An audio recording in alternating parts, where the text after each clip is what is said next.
We were looking this afternoon at Amos chapter 5 and verse 14. ఈ మధ్యాహ్న సమయంలో మనం ఆమోసు గ్రంథం 5వ అధ్యాయం 14వ వచనాన్ని గురించి మనం ధ్యానిస్తున్నాం. Seek good and not evil, that you may live, and thus may the Lord God of hosts be with you, just as you have said. మీరు బ్రతుకున్నట్లు కీడు విడిచి మేలు వెదకుడి, అలాగు చేసిన ఎడల మీరు అనుకొని చొప్పున దేవుడును సైన్యములకు అధిపతి యెహోవా మీకు తోడుగా నుండును. Then it says, hate evil and love good. తర్వాత వచనంలో ఉంది, కీడును ద్వేషించి మేలును ప్రేమించుడి. So before I can hate evil and love good, I must discern what is good and what is evil. కనుక నేను కీడును ద్వేషించి మేలును ప్రేమించాలి అంటే అసలు కీడు అంటే ఏమిటి, మేలు అంటే ఏమిటి, వీటిని వివేచించగలిగి ఉండాలి. Because our human understanding of good and evil is so corrupt. ఎందుకంటే మన మానవ జ్ఞానం అనేటటువంటిది ఈ వివేచన గురించి చాలా చెడిపోయినట్టుగా ఉంటుంది. And see one verse in Isaiah 5 and verse 20. యెషయా గ్రంథం 5వ అధ్యాయం 20వ వచనాన్ని చూడండి. Isaiah was speaking to certain people in Israel. యెషయా ఇజ్రాయెల్లో ఉన్నటువంటి అనేక మంది ప్రజలతో ఆయన మాట్లాడుతున్నాడు. And he was saying there, Isaiah 5 verse 20, that you people call evil good and good evil. ఇక్కడ 5వ అధ్యాయం 20వ వచనాలు ఏమంటున్నాడంటే, మీరు కీడు మేలనియో మేలు కీడనియో చెప్పుకుంటూ ఉంటున్నారు. He says, woe unto you if you call evil good and good evil. కనుక మీరు కీడును మేలని మేలును కీడని చెప్పినట్టయితే మీకు శ్రమ అంటున్నాడు. So why do some people call evil good? ఎందుకు కొంతమంది ప్రజలు కీడును మేలని పిలుస్తున్నారు? And why do they call good evil? అట్లానే మేలైన దాన్ని మంచిదాన్ని కీడు అనేది చెప్తున్నారు. There are lots of people like that even among Christians today. ఎంతో మంది ప్రజలు ఎట్లా ఉన్నారో క్రైస్తవుల్లో కూడా ఈ దినాల్లో ఇట్లా చేసేవాడు ఉన్నారు. Even among believers. విశ్వాసుల్లో కూడా ఉన్నారు. I don't think they are doing it deliberately. అంటే దీన్ని ఏదో బహిరంగంగా ప్రత్యక్షంగా చేస్తున్నారని నేను అనట్లేదు. Because they don't have discernment what is good and what is evil. ఎందుకంటే అసలు మేలైనది ఏమిటో కీడైనది ఏమిటో వివేచించేటటువంటి శక్తి వాళ్ళకి లేదు. Now if I were to ask you a question, ఇప్పుడు మిమ్మల్ని ఒక ప్రశ్న అడుగుతారు, is putting mud into your mouth good or evil? మట్టిని మీ నోట్లో వేసుకోవటం అంటే అది మేలా కీడా? But have you seen your 1-year-old child putting it inside the mouth? మరి మీ 1 సంవత్సరం ఉన్నటువంటి పిల్లవాడు చిన్నవాళ్ళు మట్టి తింటూ ఉంటారు కదా వాళ్ళు. Because he thinks it's good. అంటే వాళ్ళ దృష్టిలో అది మంచి మేలుగా ఉన్నట్టే మట్టి తింటే బాగుందని తింటున్నారు వాళ్ళు. He will even play with a snake thinking a snake is good. అట్లానే ఒక పాము ఉందనుకోండి, పాము కూడా మంచిదైన పామును పట్టుకుంటాడు 1 సంవత్సరం ఉన్నాడు. You will not play with a cobra. అయితే మీరు త్రాచుపాముతో అట్లా ఆటలాడరు. But a 1-year-old child will play with a cobra. అయితే 1 సంవత్సరం వయసు ఉన్నటువంటి బిడ్డ త్రాచుపాముతో ఆటలాడతారు. Why is that? ఎందుకది? Because he cannot discern what is good and what is evil. ఎందుకంటే ఏది మంచిదో ఏది చెడో, ఏది కీడు తెచ్చి పెడుతుందో ఏది మేలుకరమో వాళ్ళు గుర్తించలేరు కనుక. As he grows up, he understands, oh, putting mud in the mouth is not good. తను ఎదిగే కొలిది తెలుసుకుంటాడు, నోట్లో మట్టి పూసుకోవటం అంటే మంచిది కాదు, చెడ్డదని. Little children will even go and play in the toilet commode with the water. అట్లనే చిన్నపిల్లలు చూడండి, మన మరుగుదొడ్లు ఉంటాయి కదా, దాని లోపల నా నీళ్ళలో చేతులు పెట్టి ఆటలాడుతున్నారు అనుకోండి. They think that's good, playing with the water there. వాళ్ళు అనుకుంటారు ఏదో నీళ్ళతో ఆడుతున్నారు మంచిదని వాళ్ళు అనుకుంటారు. Because they're babies, they don't understand. ఎందుకంటే వాళ్ళు చాలా చిన్నోళ్ళు, వాళ్ళకి అసలు ఇది మంచిదో చెడు అనే సంగతే తెలియట్లేదు. So spiritually also, ఆత్మీయంగా కూడా అట్లనే, when you don't grow up spiritually, you will not be able to discern what is good and what is evil. ఆత్మీయంగా మీరు ఎదగకపోయినట్టయితే మేలేమిటో కీడేమిటో వివేచించేటటువంటి జ్ఞానం మీకు ఉండదు. You tell a 1-year-old child putting your hand inside that toilet commode is bad. మీరు 1 సంవత్సరం వయసు ఉన్నటువంటి బిడ్డకు చెప్తారు, ఈ మరుగుదొడ్ల లోపల టాయిలెట్ లో ఆ నీళ్లలో చెయ్యి పెట్టడం అనేది మంచిది కాదు, అది చెడ్డది అని చెప్తారు. Playing with a knife is bad, dangerous. అట్లానే కత్తి పట్టుకునే కత్తితో ఆటలాడితే అది మంచిది కాదు, ఇది చాలా ప్రమాదకరమైందని చెప్తారు. But tomorrow it will do it again. అయినా మీరు ఎంత చెప్పినా రేపు పొద్దున అదే చేస్తాడు. So any amount of instruction cannot change కనుక that child's attitude. ఎన్ని రకాల నియమాలు మీరు చెప్పినప్పటికీ ఆ చిన్న బిడ్డకి ఇది ఏం పనిచేయట్లేదు అది. It has to grow up. ఎందుకంటే దీన్ని గ్రహించాలంటే ఆ బిడ్డ So, ఎదగాలి. if you just come to the meeting and listen to a lot of messages, this is good, this is bad, that is not going to change it. అట్లానే మీరు meeting వచ్చి ఎన్నెన్నో వర్తమానాలు విని ఇది మంచిది కాదు, ఇది చెడ్డది, ఇది మేలు కాదు, ఇది కీడు, ఇలా ఎన్నెన్నో విన్నా కానీ అది మీకేం సరిగ్గా పనిచేయదు. You can get a lot of information, but it won't help you. ప్రజలకు ఎంతో భోగట్ట, ఎంతో సమాచారం ఉంది కానీ వాళ్ళకి ఏం సహాయం చేయట్లేదు వాళ్ళ జీవితాల్లో. You have to grow up spiritually. ఆత్మీయంగా ఎదగాలి. See, even a 5-6-year-old child knows that playing around with a knife is dangerous. చూడండి, 5-6-year-old child. 5-6 సంవత్సరాల వయసు ఉన్నటువంటి వాళ్ళు కూడా కత్తితో సాగు చేయడం, ఆటలాడటం అనేటటువంటిది ప్రమాదకరమైనది అనేటువంటి సంగతి తెలియకుండా, Not because somebody taught it, it sees, it has grown up to realize some things are dangerous. ఎవరో నేర్పిస్తున్నారని కాదు, వయసు వచ్చే కొలది వాళ్ళే తెలుసుకుంటారు అట్లాంటి వాటితో ఆటలాడితే చాలా ప్రమాదకరమైనది, అపాయం జరుగుతుంది. The way to discern good from evil is to grow up. గనుక మంచి నుంచి కీడు అనేటటువంటిది ఏమిటో దాన్ని వివేచించాలి, గ్రహించాలంటే ఎదుగుదల కావాలి. So these people in Israel in Isaiah's time, they had not grown up. గనుక యెషయా ఉన్నటువంటి కాలంలో ఉన్నటువంటి ప్రజలు, ఇశ్రాయేలీయులు, వాళ్ళు ఆత్మీయంగా ఎదిగిన వాళ్ళు కాదు.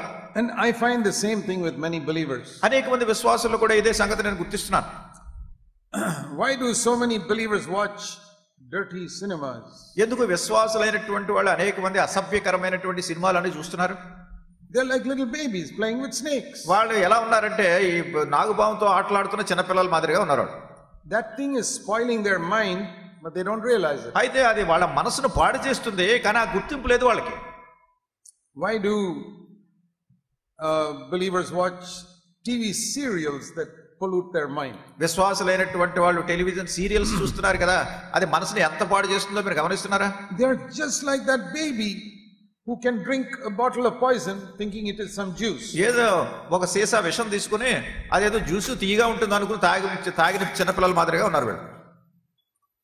This is the only way is by growing up, then we know that's bad, that's good. అది చెడైంది లేకుంటే మంచి అయింది గుర్తించాలంటే కావాల్సింది ఏంటంటే ఎదుగుదల ఉండాలి. There are so many young people who have a computer who watch all types of filthy pictures on the internet. యవనస్తులైనటువంటి వాళ్ళు చాలా మంది పిల్లలు ఇంటర్నెట్ లో చాలా అసభ్యకరమైనటువంటి దృశ్యాలు, సినిమాలు చూస్తూ ఉంటారు. Not only young people, even some married people. యవనస్తులైనటువంటి వాళ్ళే కాదు, చాలా పెద్దవాళ్ళైనటువంటి వాళ్ళు కూడా ఈ అసభ్యకరమైన కంప్యూటర్ లో చూస్తూ ఉంటారు. Why do they do it? ఎందుకు చేస్తున్నారు? They think it is good. అది మంచిది అనుకుంటున్నారు. It's like drinking poison for the mind and thinking it's good. అది ఎలా ఉంటున్నారంటే మనసులో విషం తాగినా బాగానే ఉంటుందని ఎలా అనుకుంటున్నారు తెలియని వాళ్ళు, అట్లానే ఇది కూడా మంచిది అనుకుంటున్నారు. A little child does not know the difference between juice and poison. ఒక చిన్న బిడ్డకి అసలు తీయగా ఉండే జ్యూస్ ఏమిటో విషం ఏమిటో ఈ రెండింటికి భేదం తెలియదు. And when you can feast your eyes on filthy pictures, you also don't know the difference between poison and juice. అట్లానే మీ కళ్ళను అసభ్యకరమైనటువంటి దృశ్యాలు, పటాలు వాటి వైపు తిప్పుతున్నప్పుడు మీకు కూడా విషం అంటే ఏమిటో లేకుంటే జ్యూస్ అంటే ఏంటో రెండు భేదం తెలియట్లేదు. Or if you don't forgive somebody because they did some harm to you, you don't forgive them. లేకుంటే ఎవరన్నా మీకు హాని కలిగించారనుకోండి, వాళ్ళు మీరు క్షమించట్లేదు. You think that's good? మంచిదే అనుకుంటున్నారు మీరు ఇది. No, that is another poison. అది మరొక రకమైన విషయం. Because when you don't forgive somebody, you're destroying your own soul. ఎందుకంటే మీరు ఇతరులను క్షమించకపోవటం ద్వారా మీ మనసును మీరే నాశనం చేసుకుంటున్నారు, పాడు చేసుకుంటున్నారు. You know, once one very upright young man came to Jesus. ఒకనొకప్పుడు చాలా యథార్థపరుడైనటువంటి ఒక యవనస్తుడు యేసు ప్రభువు దగ్గరికి Read వచ్చాడు. in Mark 10:17. మార్కు సువార్త 10వ అధ్యాయం 17వ వచనంలో ఈ He సంగతి wanted to know how to get eternal life. నిత్య జీవం పొందాలంటే ఏం చేయాలి తెలుసుకోవాలనుకున్నాడు. So he came to Jesus and said, how can I get eternal life? Mark 10:17. Mark సువార్త 10వ అధ్యాయం 17వ వచనంలో యేసు ప్రభువు దగ్గరికి వచ్చి నిత్య జీవం పొందాలంటే నేను ఏం చేయాలని చెప్పాడు. And Jesus said, why do you call me good?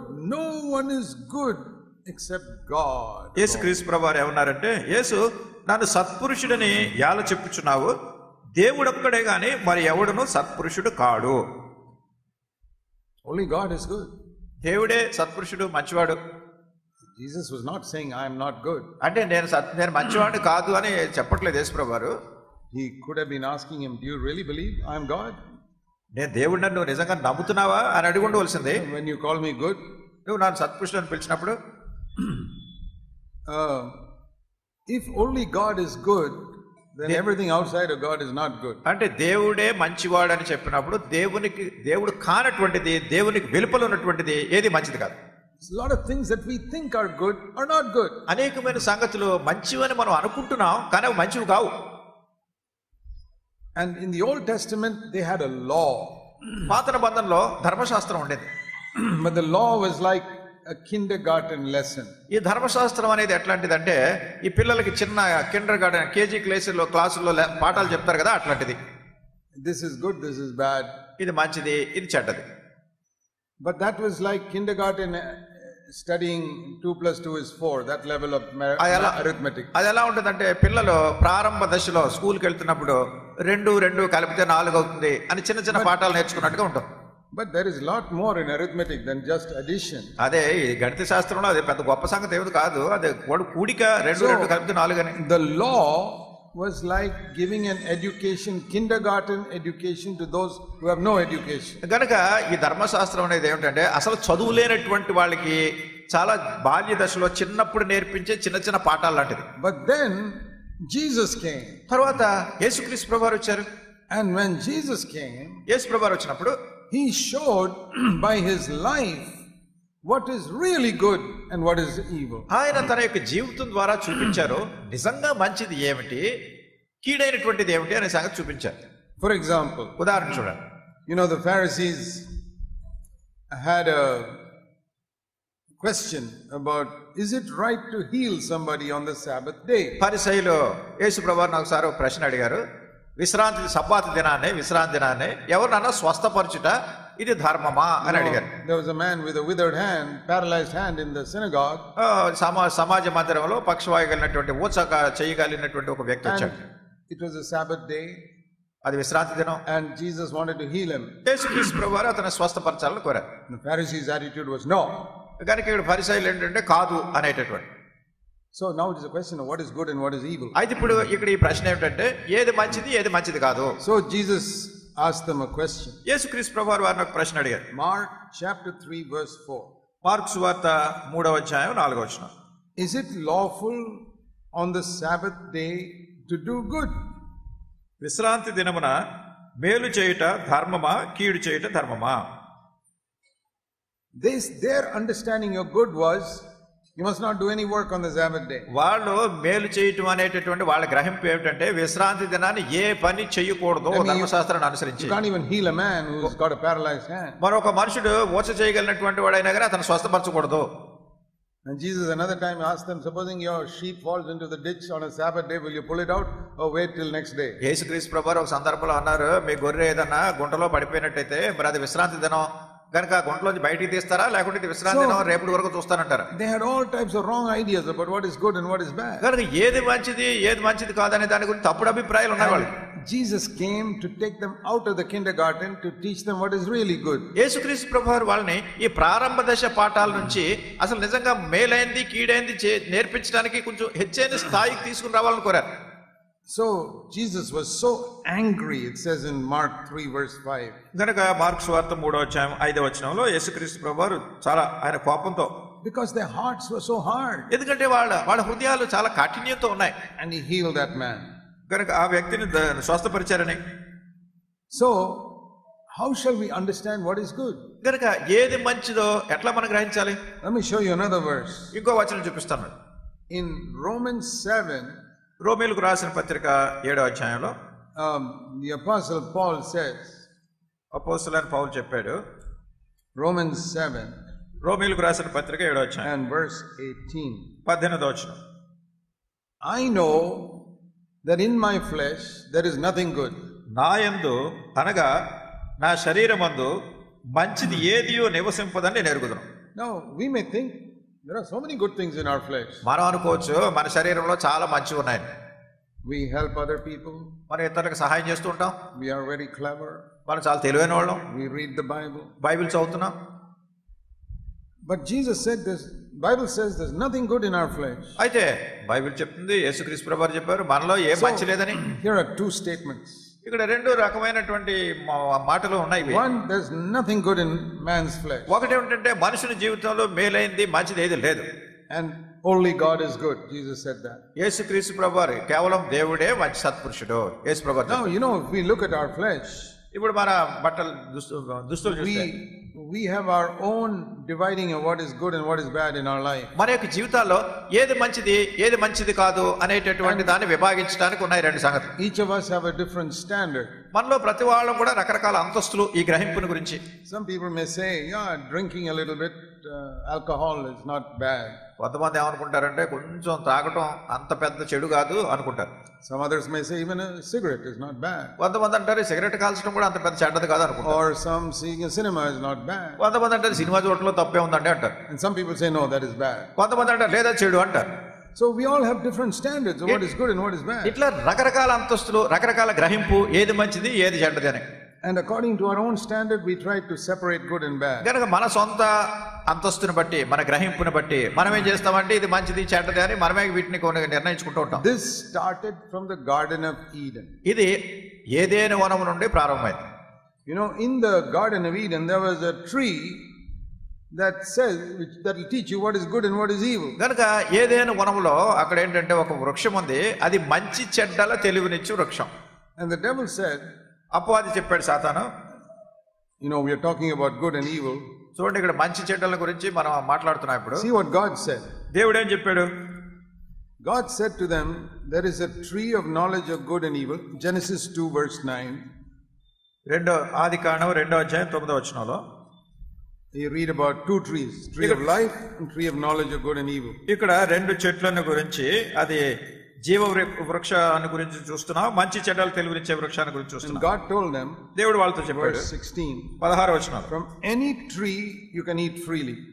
మరియు దేవుడు యెహోవా, ఈ తోటలోనున్న ప్రతి వృక్ష ఫలములను నీవు నిరభ్యంతరంగా తినవచ్చు. Tree of life, you can go and have it. కనుక ఇక్కడ జీవ వృక్షం ఉంది, నువ్వు దాన్ని తినవచ్చు.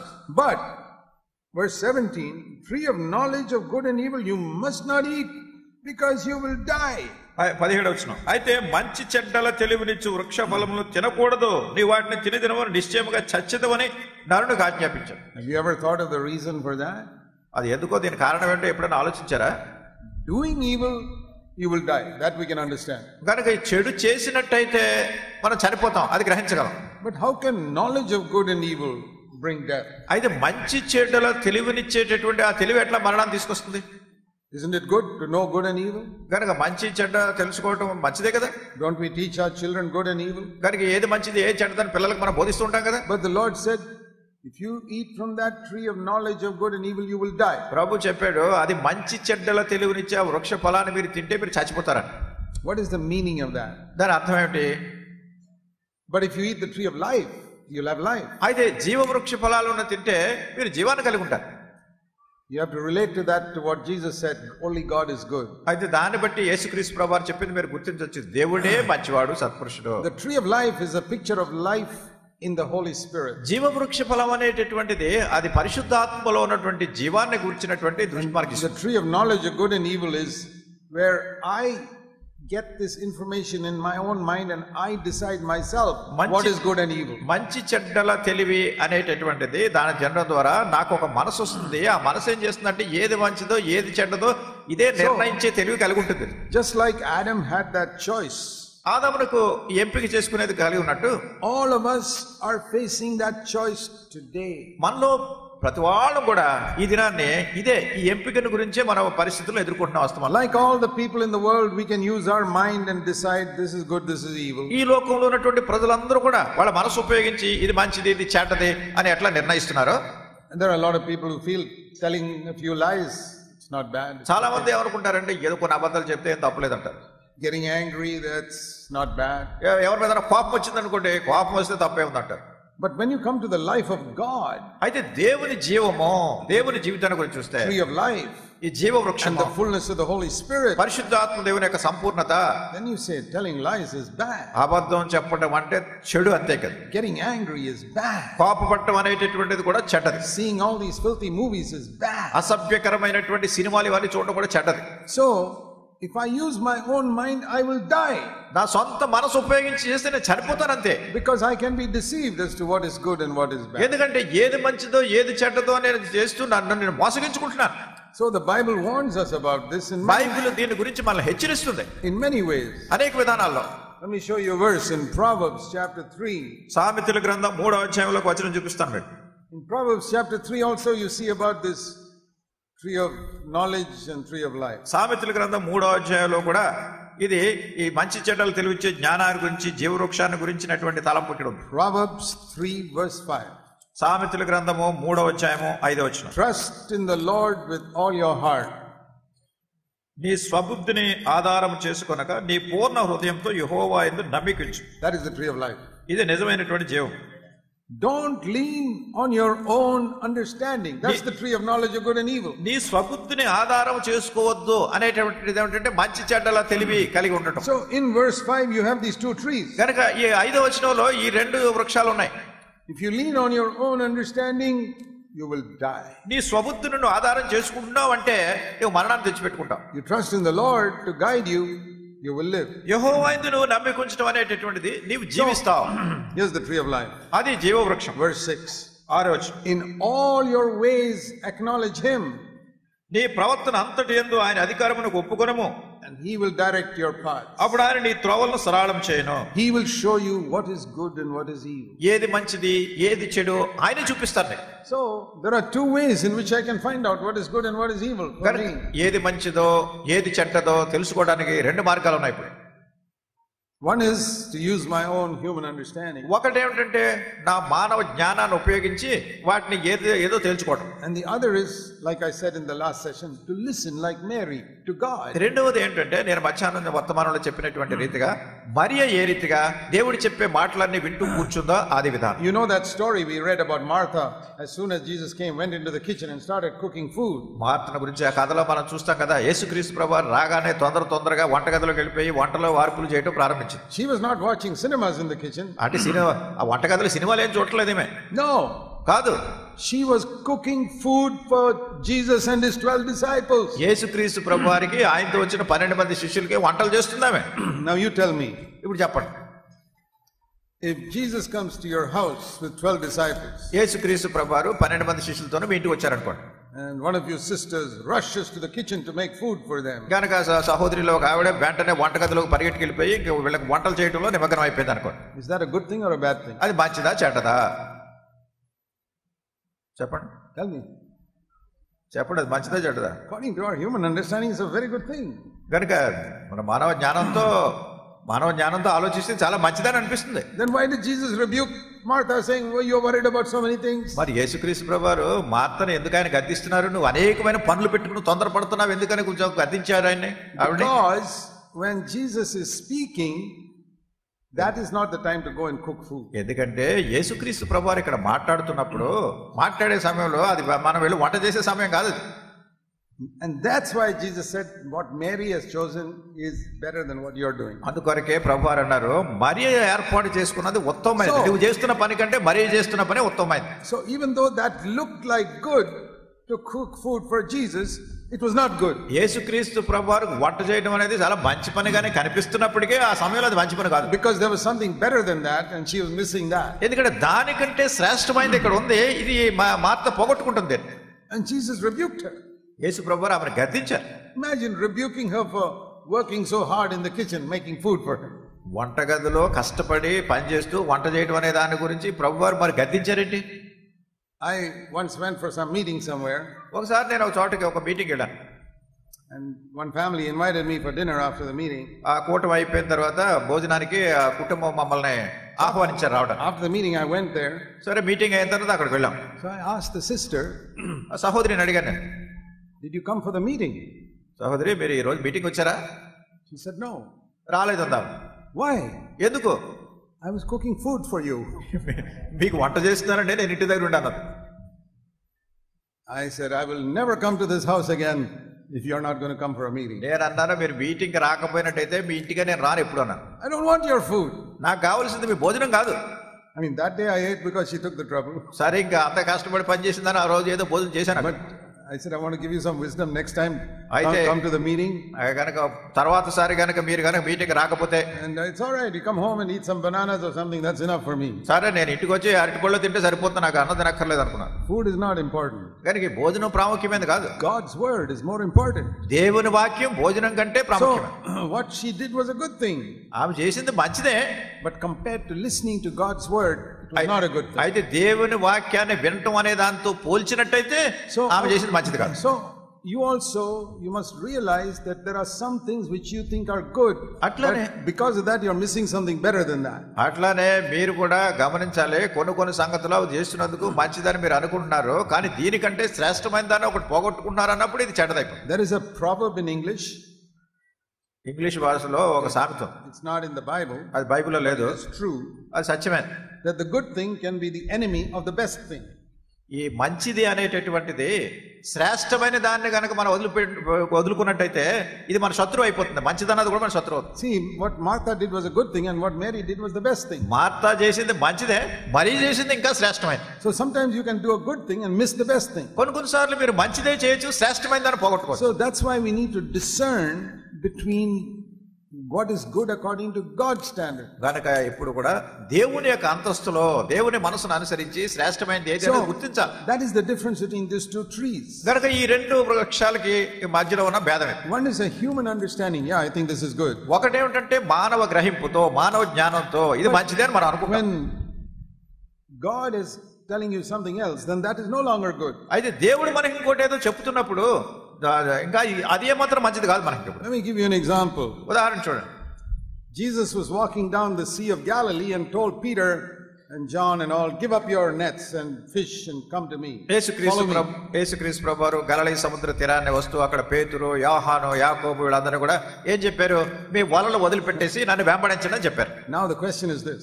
ఇప్పుడు ప్రశ్న ఏంటంటే, is fishing in order to earn your living a good thing? చూడండి, మీరేదో జీవనభృతి కోసం చేపలు పట్టుకోవడం అనేది మంచిదేనా? Yes or no? మీరేదో వృత్తి ప్రకారం మీరు చేపలు పట్టుకుంటున్నారు, అది మంచిదే కాదు. You're not stealing. మీరు ఏ దొంగతనం చేయట్లేదు. You're fishing in order to earn your living and take care of your family. మీ బ్రతుకు తెరువు కోసం, మీ కుటుంబాన్ని పోషించడం కోసం మీరు వెళ్ళి చేపలు పట్టుకునే వృత్తి పట్టుకుంటున్నారు. It is a good thing. మంచిది ఇది. But when Jesus calls you, అయితే యేసు ప్రభువారు ఇప్పుడు మిమ్మల్ని పిలుస్తుంటే to follow him, ఆయన వెంబడించడానికి, and you still stay there, then that becomes a bad thing. అయినా కానీ మీరు ఇంకా అక్కడే ఉన్నారనుకోండి, అప్పుడు ఏమైపోతుంది? అది చెడ్డదైపోతుంది. I used to work in the Navy. That's where I was converted. నేను నౌకాదళంలో నేవీలో పనిచేసేవాడిని. అప్పుడు ఆ సమయంలో నేను మారు మనసు పొందాను. When I was 24 years old, 24 సంవత్సరాల ప్రాయంలో, 1964, 1964 సంవత్సరం, the Lord called me to leave my job. ప్రభు నన్ను పిలిచారు నా ఉద్యోగాన్ని వదిలేయమని. I was a Christian working in the Navy. నేను క్రైస్తవుడిని, నేను నేవీలో పనిచేస్తున్నాను. I never did anything wrong. నేను ఎప్పుడు ఏ తప్పు చేయలేదు. I was earning my living. నాకు కావాల్సిన జీవనభృతిని నేను సంపాదించుకుంటున్నాను. It was a good thing. మంచిదే అది. But once I heard the call of God, అయితే ఒకసారి దేవుని పిలుపు విన్న తర్వాత, then if I stay in the Navy, it's a bad thing. ఇంకా నేను ఆ నౌకాదళంలోనే నేవీలోనే ఉన్నాను అనుకోండి, అది చెడు. అది if God had not called me, ఒకవేళ దేవుడు నన్ను పిలవకపోతే, I could have stayed till the age of 60 and retired and done a good thing all along. మరి 60 సంవత్సరాల వయసు వచ్చేంత వరకు కూడా నేను నౌకాదళంలో ఉండిపోయి చాలా మంచి పనులు చేస్తూ ఉండేవాడిని. Very often we think something is good, it's not good. చాలా తరచుగా మనం ఏదో మంచి అని అనుకునేది మంచిది కాదు. Because God is calling us to something better. ఎందుకంటే దేవుడు ఇంకా మరి శ్రేష్టమైన దానికి మనల్ని పిలుస్తున్నాడు. The other way around is also right. మరి ఇంకో రకంగా తిప్పు చూసినా కూడా ఇది మంచిది అనిపిస్తుంది. If God has not called you to full time work and you go to full time work, that's also wrong. దేవుడు నిన్ను పూర్తి సమయం సేవకు నిన్ను పిలవలేదు, అయినా కానీ ఆయన పిలవకపోయినా నువ్వు వెళ్ళిపోయావు, అది కూడా తప్పు. Some mothers will take their one son and say, oh Lord, I dedicate this son for your work, now you can have him for your work. కొంతమంది ఏమంటారంటే, దేవుడా నాకు ఒక్కడే కొడుకున్నాడు, నా ఒక్క కొడుకుని నీ సేవకు నేను ప్రతిష్ఠిస్తున్నాను, సమర్పిస్తున్నాను, నీ సేవలో వాడుకో అంటారు. I have 4 sons. I never dedicated any of them for God's work. నాకు 4 కొడుకులు ఉన్నారు. 4లో ఎవరిని కూడా దేవుని సేవ పరిచర్య కొరకు నేను సమర్పించలేదు. I dedicated them to do God's will, whatever it is. దేవుని యొక్క చిత్తం ఏమైందో అది వాళ్ళు చెయ్యాలని వాళ్ళు ప్రతిష్ఠించారు అంతే. I'm not God. How can I call my sons to do God's work? కానీ నేను దేవుడిని కాదు, కానీ నా పిల్లల్ని దేవుని సేవకు రమ్మని నేనెవరిని చెప్పడానికి. That God has to do. If God calls them, it's okay. ఒకవేళ దేవుడు పిలిస్తే అది సరైనది, దేవుడు తగిన సమయంలో వాళ్ళు పిలుస్తాడు. I'm a man, I can't call them for God's work. కనుక నేను మనుషుడిని, నేను వాళ్ళ దేవుని సేవ కొరకు పిలవలేను. So the important thing is not doing full-time work, but doing the will of God. ఇక్కడ ప్రాముఖ్యమైన సంగతి ఏమిటంటే పూర్తి సమయం సేవ చేస్తున్నాం అనేది కాదు, దేవుని చిత్త ప్రకారం చేస్తున్నామా లేదా అనేది See, ప్రాముఖ్యం. many of you have the idea that a full-time worker is God's servant. మీలో చాలా మంది ఏమనుకుంటారంటే మనసులో పూర్తి సమయం ఉండి దేవుని సేవ చేస్తుంటే అదే దేవుని సేవ అనుకుంటారు. That is nowhere in the New Testament. నూతన బంధన గ్రంథంలో అదే ఆ మాటలు ఎక్కడ లేవు. I'll show you in the New Testament who is God's servant. మరి దేవుని సేవకుడు అంటే ఎవరో క్రొత్త నిబంధనలో మీకు చూపిస్తాను. Romans chapter 6. రోమీయులకు రాసిన పత్రిక 6వ అధ్యాయం. Romans chapter 6 రోమా 6వ అధ్యాయం and verse 22. 22వ వచనం. Here it says, when you are freed from sin, you become a servant of God. మీరు పాపము నుండి విడుదల పొందినప్పుడు, విమోచింపబడినప్పుడు దేవునికి దాసులు అవుతున్నారు. So when do you become a servant of God? నీవు దేవుని సేవకుడు అయినప్పుడు. When you're freed from sin, not when you're freed from your earthly job. ఇక్కడ ఏమిటంటే నువ్వు పాపము నుండి విడిపించబడ్డావు, అంటే భూ సంబంధమైన ఉద్యోగం నుంచి విడిపించబడ్డావు అని కాదు. Now you tell me this, answer this question. ఇప్పుడు ఈ ప్రశ్నకు జవాబు చెప్పండి. Is it easier to give up your job or to give up sin? మీరు పాపాన్ని వదిలిపెట్టడం తేలిక, మీ ఉద్యోగాన్ని వదిలిపెట్టడం తేలిక? Oh, it's very easy to give up our job. ఉద్యోగాన్ని వదిలేయడం చాలా తేలిక. Yeah, I'm going to serve God. నేను దేవుని సేవిస్తాను. But that is not how you become a servant of God. ఆ రీతిగా మీరు దేవుని సేవకులు కాలేరు. The Bible says you must be free from sin. Bible చెప్తుంది నీ పాపా నుంచి నువ్వు పూర్తి విడుదల పొందాలి. In fact, when I was trying to understand this matter of serving God, దేవుని సేవించేటటువంటి అంశాన్ని గురించి నేను గ్రహించడానికి it became clear to me. అది నాకు చాలా స్పష్టంగా తెలిసింది. A servant of God is not a full-time worker, but anyone who does the will of God. దేవుని సేవకుడు అనేటటువంటి వారు పూర్తి సమయం చేస్తున్నారని కాదు, దేవుని యొక్క చిత్తాన్ని అనుసరించి ప్రతిసారి చేసే వాళ్ళందరూ దేవుని సేవకుడు. You know, like you cannot go and join the army if the army does not recruit you. ఒకవేళ సైన్యంలో మిమ్మల్ని చేర్చుకోకపోతే మీరు వెళ్ళి సైన్యంలో సేవ చేయలేరు. You can't put on one uniform and go to Kashmir and say I'm also going to fight. మీరు ఒక మిలిటరీ యూనిఫామ్ వేసేసుకుని కాశ్మీర్ వెళ్ళిపోయి నేను కూడా తుపాకులు పేల్చేస్తాను అక్కడ యుద్ధంలో చేరతానంటే ఎవరు మిమ్మల్ని రానివ్వరు. They'll throw you out saying we didn't recruit you. నిన్ను మేము చేర్చుకోలేదా, మిమ్మల్ని బయటకు పంపించేస్తారు. You can't join the Lord's army as a full-time worker if he doesn't call you. అట్లనే ప్రభు మిమ్మల్ని పిలవందే మీ అంతటి మీరు వెళ్ళిపోయి దేవుని సైన్యంలో చేరలేరు.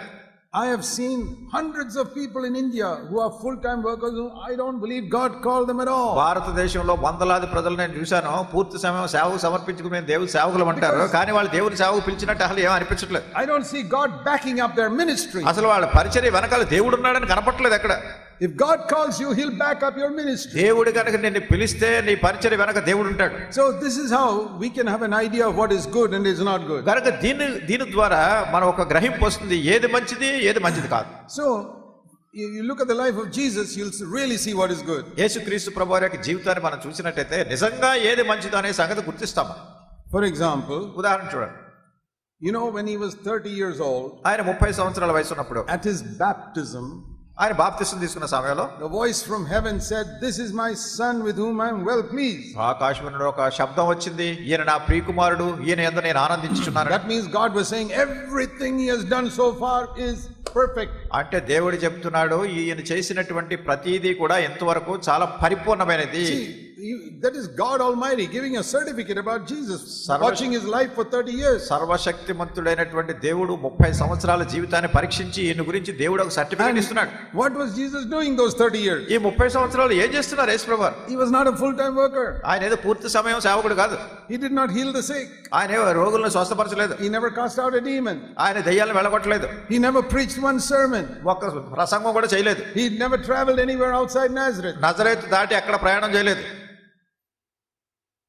How can God be pleased with somebody who is not a full-time worker? మరి పూర్తి సమయం పరిచర్య చేయనటువంటి వాడిని గురించి దేవుడు నేను ఈయన ఆనందిస్తున్నాను ఎలా చెప్తాడు? You know what Jesus was doing? యేసు ప్రభువు ఏం చేస్తున్నారు తెలుసా?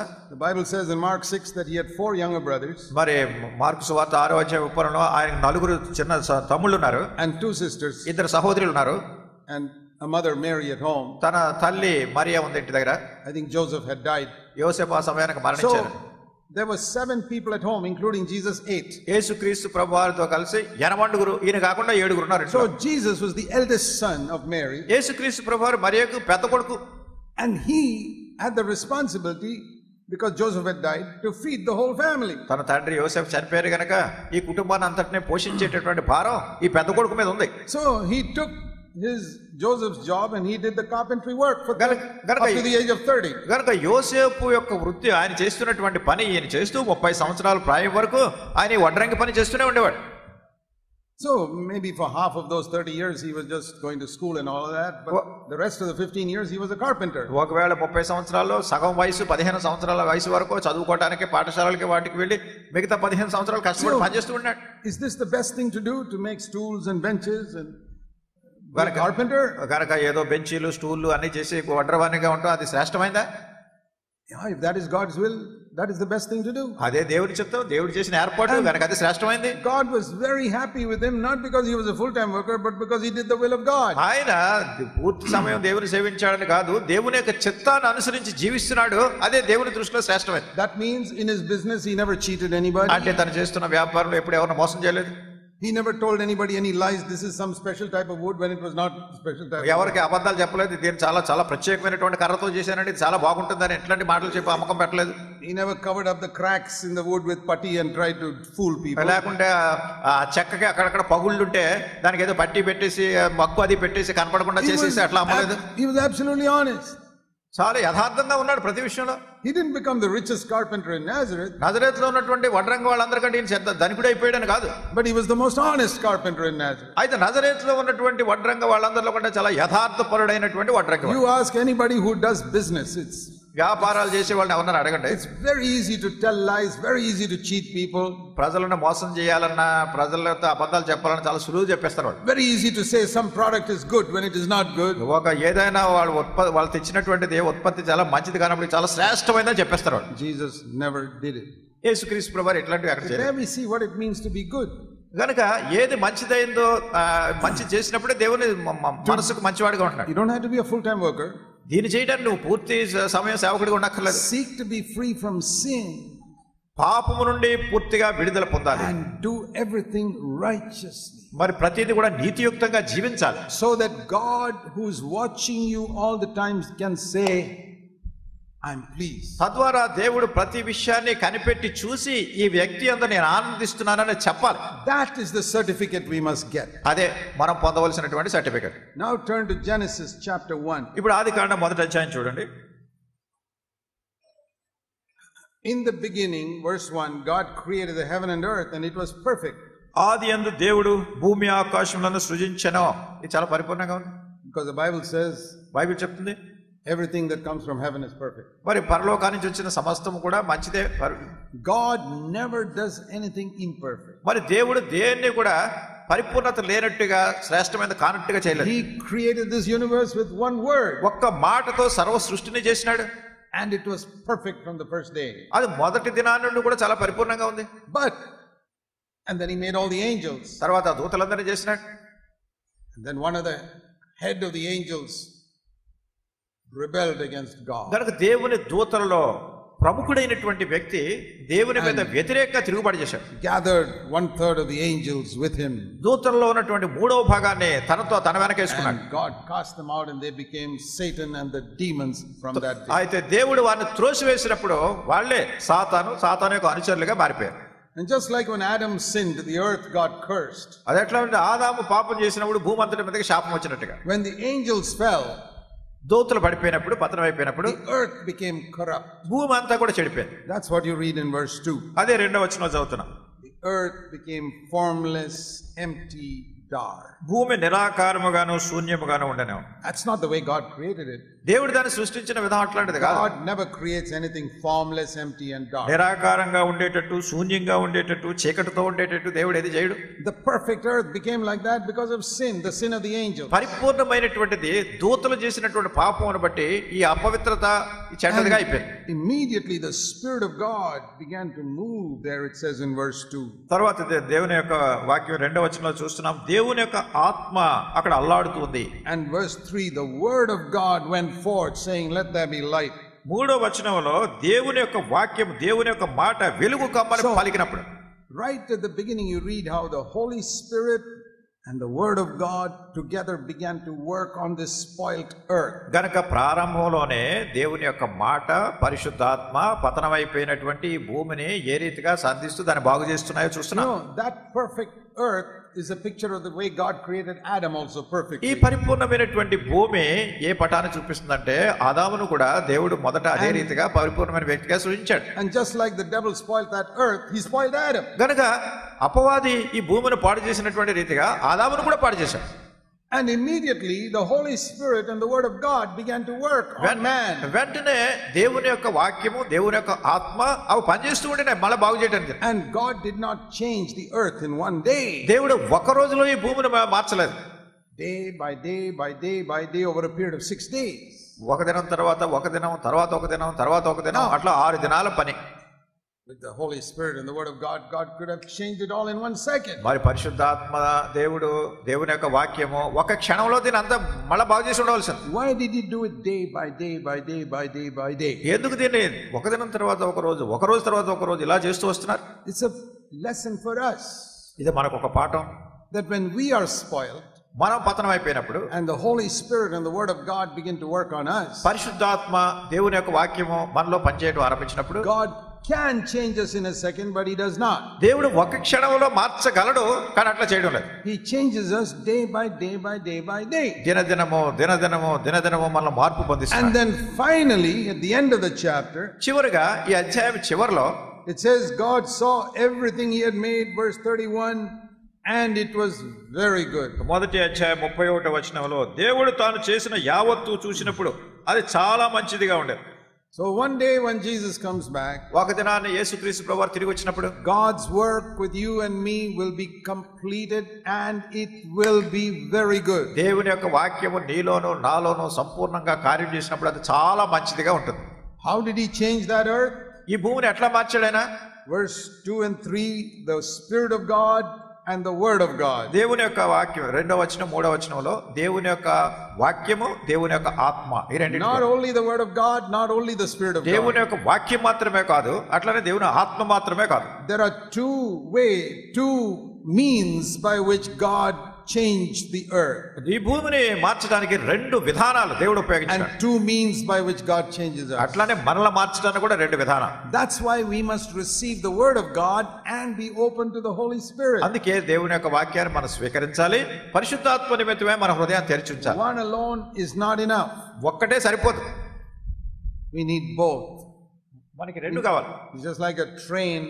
If it has to go from one station to another, it needs the rails and the engine needs power. చూడండి, ఒక రైలు బండి ఒక స్టేషన్ నుంచి ఇంకో స్టేషన్కి వెళ్ళాలంటే దానికి రైలు పట్టా కావాలి, అట్లనే ఇంజిన్ లో శక్తి ఉండాలి దాన్ని లాక్కెళ్ళడానికి. That's why the engine needs either electric power or diesel power. అంటే ఆ ఇంజిన్ లో దానికి కరెంటుకు సంబంధించిన పవర్ కానీ డీజిల్ పవర్ కానీ శక్తి. Which is more important? ఏది చాలా ప్రాముఖ్యమైనది?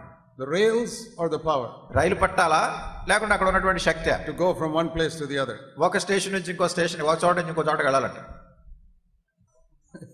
If you have power but no rails, you can't go. ఒకవేళ మీకు చాలా శక్తి ఉంది కానీ రైలు పట్టాలు లేవు, ఎలా వెళ్తుంది రైలు?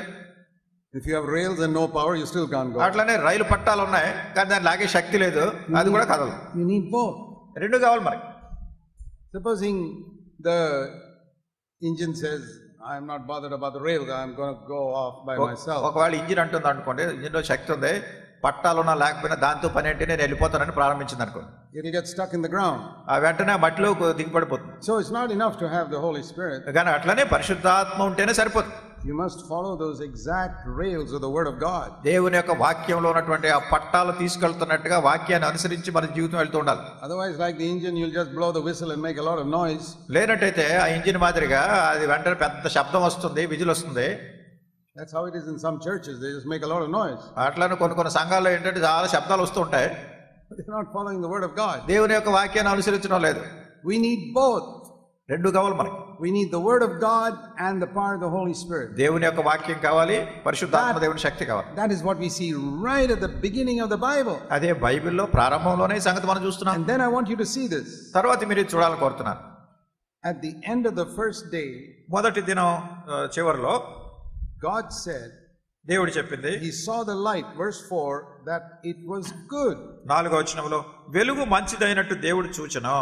And then again it says in verse 10, 10వ వచనంలో He separated the earth and the seas, and he saw it was good. ఆయన భూమిని ఆరిన నేలను సముద్రాన్ని ఆయన విభాగించి అది మంచిదని దేవుడు చూశాడు. 12వ వచనంలో the earth brought forth trees and fruit, and God saw it was good. భూమి మీద గడ్డి మొలిపించాడు, చెట్లు వచ్చినాయి, దేవుడు అది మంచిదని చూశాడు. Then he put the sun and the moon, and verse 18 he saw that was good. అట్లానే వెలుగివ్వడానికి సూర్యుని చంద్రుని ఈ ఆకాశమందు శక్తులను చేసినప్పుడు అది మంచిదని దేవుడు చూశాడు. And then verse 21 he made all the fish and the others in the waters, and he saw it was good. అట్లానే 21వ వచనంలో సముద్రంలో ఉన్నటువంటి జలచరాలు, మత్స్యాలు, చేపలు ఇవన్నిటిని సృజించిన తర్వాత అది మంచిదని దేవుడు చూశాడు. And then he made the animals, verse 25, and he saw that was good. దానికి 25వ వచనంలో ఆదామును సృజించాడు, ఇది మంచిదని దేవుడు చెప్తున్నాడు. So every day God examined the work he did, and he said it's good. కనుక ప్రతిరోజు కూడా దేవుడు చేసినటువంటి పనిని పరీక్షించి చూసి ఇది మంచిదని చెప్తున్నాడు. He didn't check it up once a year, he checked up every day. ఆయన ఏదో సంవత్సరానికి ఒకసారి కాదు దీన్ని పరీక్షించింది, ప్రతిరోజు పరీక్షించి చూస్తున్నాడు. Our children have examinations maybe once in 3 months or once in 6 months. చూడండి, మన పిల్లలకి సాధారణ పరీక్షలు 3 నెలలకు ఒకసారి 6 నెలలకు ఒకసారి ఉంటాయి. God was examining every day. అయితే దేవుడు ప్రతిరోజు మనల్ని పరీక్షిస్తున్నాడు, పరీక్ష పెడుతున్నాడు మనకు. And every day he said 100%. ప్రతిరోజు కూడా 100కి 100 మార్కులు రావాలి. Good. మంచిది. What do we learn from that? దీని నుంచి మనం ఏం నేర్చుకుంటున్నాం? That God is examining our life also every day. దేవుడు మన జీవితాలను కూడా ప్రతిరోజు పరీక్షిస్తున్నాడు. To see whether we are discerning between good and evil. గనుక ఈ మంచి చెడులను సరైన విధానంలో మనం వివేచిస్తున్నామా లేదా? If we have chosen the good, God gives a certificate. Good. మనం మంచిదాన్ని మనం ఏర్పాటు చేసుకుంటే దేవుడు మంచిదని చెప్తున్నాడు. That's in the first chapter of the Bible. ఇది బైబిల్లో ఉన్నటువంటి మొదటి అధ్యాయంలో ఉంది. Every day. ప్రతిరోజు. Not once a year. సంవత్సరానికి ఒకసారి కాదు. Do you seek to live like that? Do you seek to live like that? ఆ రీతిగా జీవించాలని మీరు కోరుతున్నారా? Every day. ప్రతిరోజు you want God to look at your life and దేవుడు say, it's good. దేవుడు మీ జీవితాన్ని చూచి ఇది మంచిదిగా ఉంది అని దేవుడు చెప్పాలని ఆ విధానంలో జీవించాలని మీరు కోరుతున్నారా? You know, that's how the apostle Paul lived. అపోస్తలుడైన పౌలు ఎట్లా జీవించాడు? Paul was about maybe 57 or 58 years old when he wrote 2 Corinthians.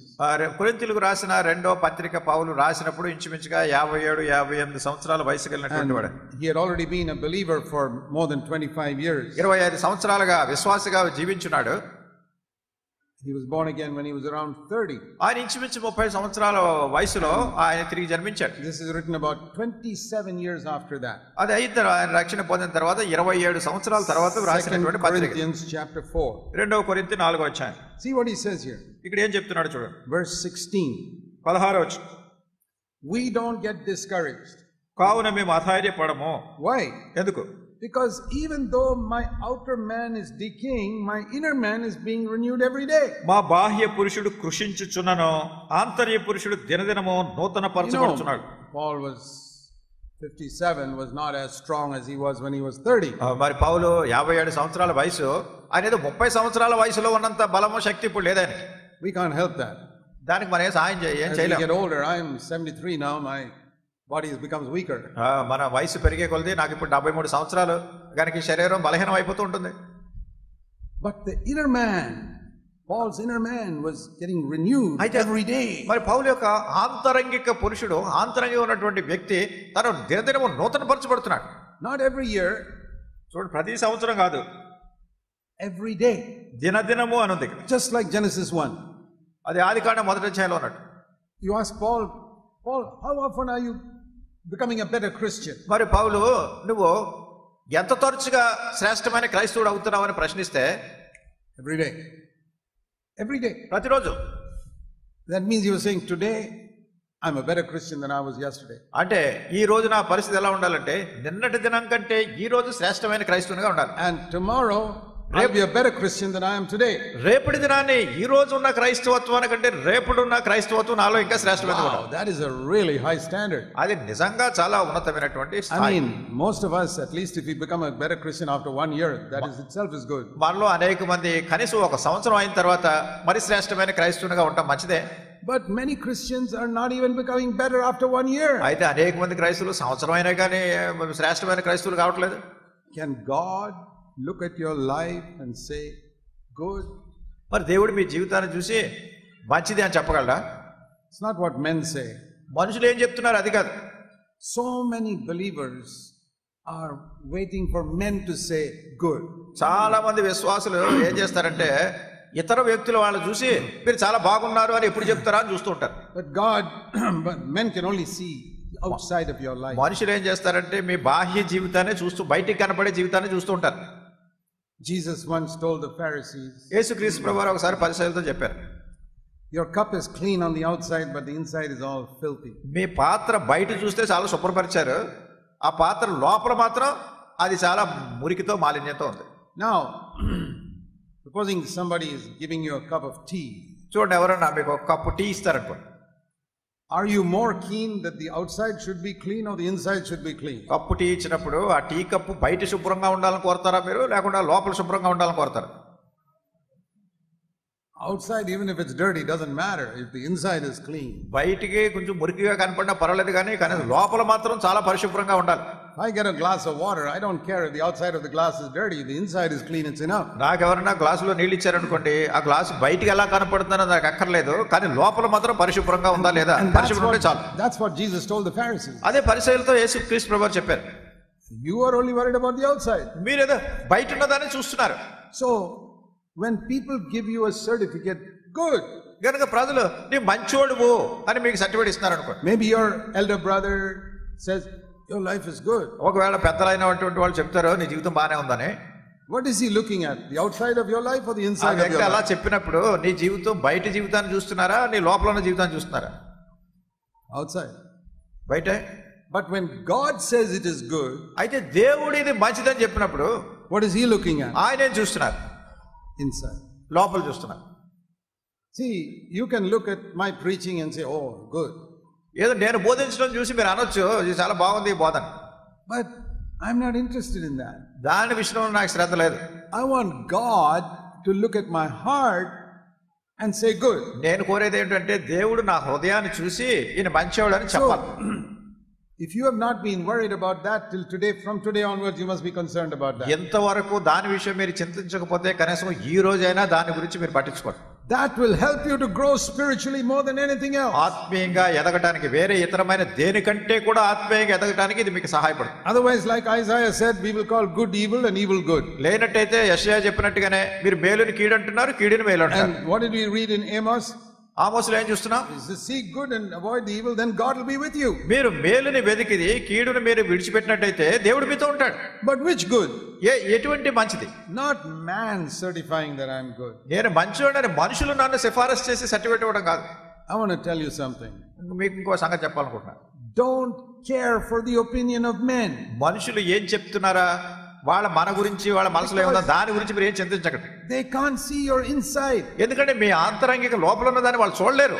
Even your husband who has lived with you 40 years cannot see your inside. 40 సంవత్సరాల నుంచి మీ భర్త మీతో ఉన్నప్పటికీ మీ మనసులో ఉందో ఏముందో ఆయన చూడలేడు. Your wife who's lived with you 40 years can't see what's going on in your mind. అట్లనే నీ భార్య 40 సంవత్సరాల నుంచి నీ భార్యగా ఉన్నా కానీ నీ మనసులో ఏముందో అనే సంగతి ఆవిడకి తెలియదు. You can look so nice on the outside and your mind may be filthy. నీవు బయటకు చూస్తే చక్కగా కనిపించవచ్చు, మనసు అంతా కూడా కలుషితం అయిపోయి మురికిగా ఉండొచ్చు. And everybody in the church can think you're a wonderful person. సంఘంలో ఉన్నటువంటి ప్రతి వాళ్ళు కూడా నీవు చాలా గొప్ప వ్యక్తివి, అద్భుతంగా ఉన్నావని చెప్తూ ఉండొచ్చు. నేను God may say, you're not good, you're filthy. దేవుడు అంటాడు నీవు మంచివాడు కాదు, నీవు అంత చెడిపోయినాడు అంటాడు. Just like he told the Pharisees. పరిసయ్యులతో చెప్పినట్టుగానే. See, the people in the synagogue saw the Pharisees on the outside and said, oh, what Bible knowledge, they are all very good. సమాజ మందిరాల్లో ఉన్నటువంటి పరిసయ్యుల్ని ప్రజలు చూసి ఎంత గొప్ప బైబిల్ జ్ఞానం ఉందండి, మీరు చాలా మంచివాళ్ళు గొప్పవాళ్ళు అని చెప్తూ ఉండేవారు. Jesus looked at the inside and said, not good, evil. అయితే యేసుక్రీస్తు ప్రభువారు వాళ్ళ హృదయాంతరంగంలో ఉన్న సంగతి చూసి ఇది మంచిది కాదు, చెడు ఉంది మీలో అనేవారు. So seek the approval of God. కనుక దేవుని యొక్క నిజమైనటువంటి చిత్తాన్ని వెతకాలి. Let me ask you a question. మిమ్మల్ని ఒక ప్రశ్న అడుగుతాను. If 10,000 people say you're a prophet, will you become a prophet? 10,000 మంది ప్రజలు మిమ్మల్ని ప్రవక్త అని అంటున్నారు అనుకోండి, మీరు ప్రవక్త అవుతారా? No. If 10,000 people say you're a devil, will you become a devil? 10,000 మంది మీరు దయ్యం, నువ్వు సాతాన్ అన్నారు అనుకోండి, మీరు సాతాన్ అవుతారా? Then why are you worried about what people say? మరి అట్లాంటప్పుడు ప్రజలు ఏమంటున్నారు దాని గురించి మీరు ఎందుకు మనసు అనవసరంగా దాని గురించి చెత్తపడుతున్నారు? Whatever people say, you throw it in the garbage bin. ప్రజలు ఏం చెప్పినా కానీ చెత్తకుండీలో పడేయటం దాన్ని. Oh, you call me a prophet? నేను ప్రవక్తను పిలుస్తున్నారా? Garbage. చెత్తబుట్టలో పడేయండి. You call me the devil? లేకపోతే మిమ్మల్ని దెయ్యమని పిలుస్తున్నారా? Garbage. అది కూడా చెత్తబుట్టలో పడేయండి. Lord, what do you say about me? ప్రభువా నువ్వేమంటున్నావు నన్ను గురించి? That's the only thing that matters. అదే నాకు కావాల్సింది, అదే ప్రాముఖ్యమే. And God looks at me every day. దేవుడి కనుక ప్రతిరోజు నేను చెప్తున్నాను. Looks at you. ప్రతిరోజు నేను చూస్తాను. Just like Genesis 1. ఆదికాండం 1వ అధ్యాయం అన్నట్టు. And he wants to say, good. నిన్ను మంచివాడని దేవుడు చెప్పగోరాడంట. So let's seek that from today onwards. ఈ రోజు నుండి మనం దాన్నే వెతుకుదాము కాక. Say, Lord, I really want to be good in your eyes, not in the eyes of man. ఓ ప్రభువా, మనుషుని యొక్క దృష్టిలో, మనుషుని నేత్రాల్లో కాదు, నీ దృష్టిలో నేను మంచివానిగా ఉండగోరుతున్నా. Like we read in Amos, I want to seek after the good. ఆమోసు గ్రంథంలో మనం చూసినటువంటి రీతిగా మేలుని వెతికే వాళ్ళుగా ఉండాలి. The good according to God's standard, not man's standard. దేవుని అంతస్తులో ఉన్నటువంటి మేలు మనుషుని అంతస్తులో ఉన్నది కాదు. Let's pray. ప్రార్థన చేసుకుందాం. Heavenly Father, పరలోకపు తండ్రి, help us to always seek your approval. ఎల్లప్పుడూ కూడా మీ నిజమైనటువంటి చిత్తాన్ని వెతికే వాళ్ళగా మమ్మల్ని చేయండి. So that we can really be changed day by day. తద్వారా దినదినము కూడా మేము మార్పు పొందే వాళ్ళగా ఉందుము గాక. Pray in the name of our Lord Jesus Christ. మా ప్రభువైన యేసుక్రీస్తు నామమున ప్రార్థిస్తున్నాం తండ్రి. Amen. ఆమేన్.